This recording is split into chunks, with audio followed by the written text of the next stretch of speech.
signori, buonasera e benvenuto dal Coro Montenero di Alessandria. Dirige il maestro Marco Santi.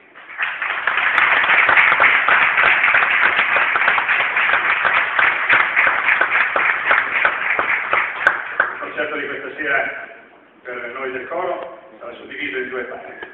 La prima parte avrà canti prettamente alpini, canti militari, e naturalmente i canti degli alpini, lo sapete, sono canti tristi, sono canti che parlano di guerra, sono canti che parlano di amici lasciati a morire purtroppo in trincee. La seconda parte saranno canti popolari e canti armonizzati dal coro montenero. Andando in montagna si incontrano quei robusti valligiani, la cui pelle sembra diventata di cuoio, tanto è arsa dal sole e dal vento.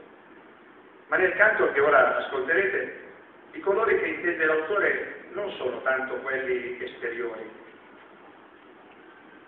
quanto quelli dell'animo, ed essi mutano con il mutare dei sentimenti dell'alpino, che sente forte la nostalgia di casa e dell'amorosa tanto amata. Armonizzazione Pedrotti, dove sei stato, mio bello alpino?